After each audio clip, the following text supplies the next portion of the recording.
Cabinet సమావేశంపై BRS Congress మంత్రుల సవాళ్ల పర్వం కొనసాగుతోంది. కేబినెట్ లో పరస్పర పంచాయతీలు జరిగాయని బీఆర్ఎస్ నేతలు ఆరోపించారు. దీంతో హరీష్ రావుపై మంత్రి సీతక్క, అడ్లూరి లక్ష్మణ్ ఆగ్రహం వ్యక్తం చేశారు. ఆరోపణలపై హరీష్ రావు ప్రమాణానికి రావాలని మంత్రి అడ్లూరి సవాల్ విసిరారు. అయితే హరీష్ రావు తరపున తానొస్తానంటూ మాజీ మంత్రి కొప్పుల ఈశ్వర్ ప్రతి సవాల్ విసిరారు. ఉదయం 11 గంటలకు అంబేద్కర్ విగ్రహం దగ్గరకు రావాలన్నారు. అంబేద్కర్ విగ్రహం దగ్గరకు వెళ్లే యోచనలో కాంగ్రెస్ దళిత ఎమ్మెల్యేలు ఉన్నట్లు తెలుస్తా ఉంది. ఇదే అంశంపై కాసేపట్లో అడ్లూరి నివాసంలో దళిత ఎమ్మెల్యేల సమావేశం కానున్నారు.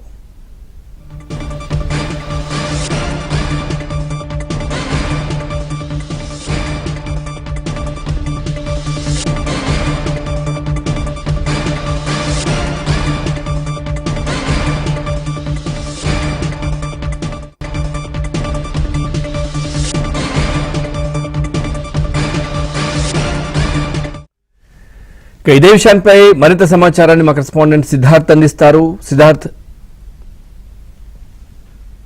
నేతల మధ్యలో సవాళ్ల పర్వం కొనసాగుతుంది. అంబేద్కర్ విగ్రహం వద్దకు రమ్మని ఒక నేత అంటే, సిద్దిపేట వెంకటేశ్వర ఆలయానికి రమ్మని ఒక నేత సవాల్ విసురుతున్నారు. ప్రస్తుతం మంత్రి అడ్లూరి లక్ష్మణ్ ఉన్నారు, ఆయనతో మాట్లాడదాం. సార్, ఏంటిది బీఆర్ఎస్ నేతలు కాంగ్రెస్ నేతలు ఒకరికొకరు సవాళ్లు విసురుతున్నారు, ప్రతి సవాళ్లు విసురుతున్నారు. ఈరోజు అంబేద్కర్ విగ్రహానికి మిమ్మల్ని రమ్మని మాజీ మంత్రి మీ పైన ఓడిపోయినటువంటి కొప్పుల ఈశ్వర్ సవాల్ విసిరారు. వెళ్తున్నారా మీరేమైనా? కొప్పుల ఈశ్వరు సవాల్ విషయం దాని కాదు.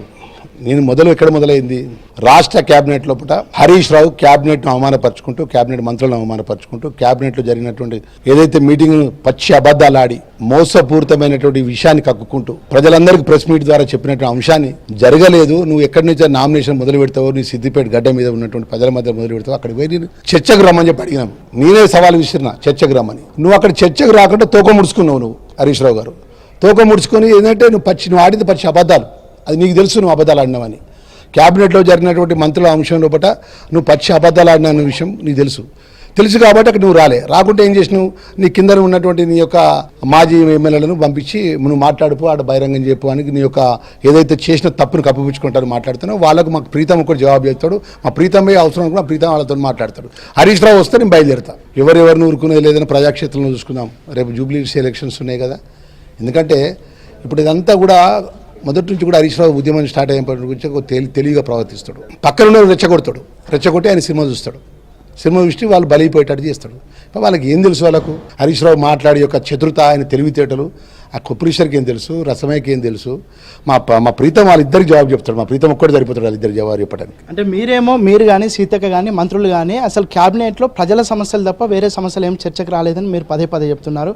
హరీష్ రావు మాత్రం నిన్న కూడా అందులో కేవలం పర్సనల్ పంచాయతీలే అయినాయి, ఒకరికొకరు తిట్టుకున్నారు, దూషించుకున్నారు అని చెప్తా ఉన్నారు. ఒకటండి, లక్ష్మణ్ కుమారి ఈ పని మీరు మీ క్యాబినెట్లో జరిగిన అంశం లోపల పదే మాట్లాడుతున్నా అంటే మరి నేనేం చేస్తే నువ్వు వాస్తవం ఒప్పుకుంటావు చెప్పు. మరి జరగలేదండి. మేము ఒక బాధ్యత గల ప్రజలతో ఎన్నుకోబడ్డ ప్రజాస్వామ్య పద్ధతి ద్వారా ఎన్నుకోబడ్డటువంటి మేము ఎమ్మెల్యేలము, మంత్రులైనాము, సామాన్య కార్యకర్తలని. నేను రాష్ట్ర క్యాబినెట్లో ఉన్నాం.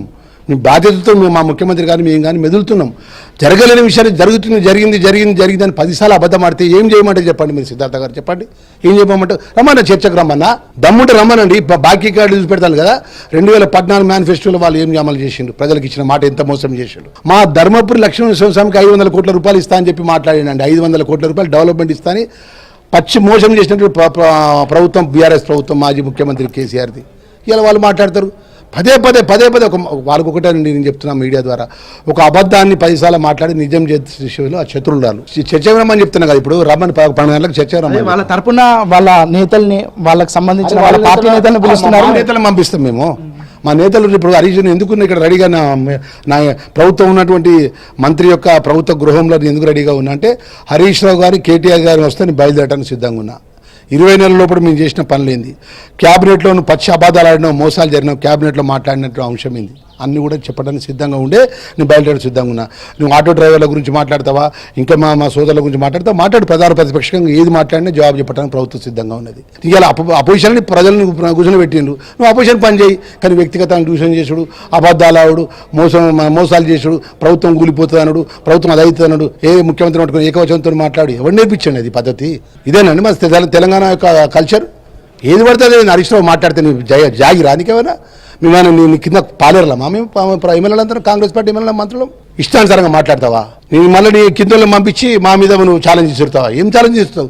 నువ్వు ముఖం సాటి ఇచ్చిపోయినావు నీ ఊరికి వస్తే, నీ సిద్దిపేట గడ్డని వచ్చినావట మాట్లాడేది ముఖం సాటి ఇచ్చినావు. ఇవాళ మళ్ళీ మా డాక్టర్ బిఆర్ అంబేద్కర్ గారికి ఎందుకంటాను, ఆయన చట్టాన్ని చేసిన కాబట్టి తెలంగాణ వచ్చింది. రా సిద్ధం అంటారు కదా, ఇప్పటికైనా సిద్ధం. 2 గంటలు 12 గంటల దాకా 11:30 దాకా ఇక్కడ ఉంటుంది. 12 గంటలకు మా ఏసీసీ పెట్టుకున్నది 11:30 దాకా ఇక్కడ ఉంటా. ఆయన బయలుదేరిందంటే నేను బయలుదేరితే ఇక్కడ నుంచి. ఇది మొత్తానికైతే అడ్లూరి లక్ష్మణ్ హరీష్ రావుకు గట్టి సవాల్ విసురుతూ ఉన్నారు. తాను ఇంట్లోనే ఉన్నాను, 11:30 దాకా వెయిట్ చేస్తాను, ఒకవేళ అంబేద్కర్ విగ్రహం వద్దకు హరీష్ రావు కానీ కేటీఆర్ కానీ వస్తే తాను రావడానికి సిద్ధంగా ఉన్నాను. వాళ్ళు ఏ ప్రశ్నలు అడిగినా వాటికి ప్రభుత్వం తరపున సమాధానం చెప్పడానికి తాను సిద్ధంగా ఉన్నానని అడ్లూరి లక్ష్మణ్ చెప్తా ఉన్నారు. వీడియో జర్నలిస్టు ఫణితో సిద్ధార్థ, ఏబిఎన్ ఆంధ్రజ్యోతి, హైదరాబాద్.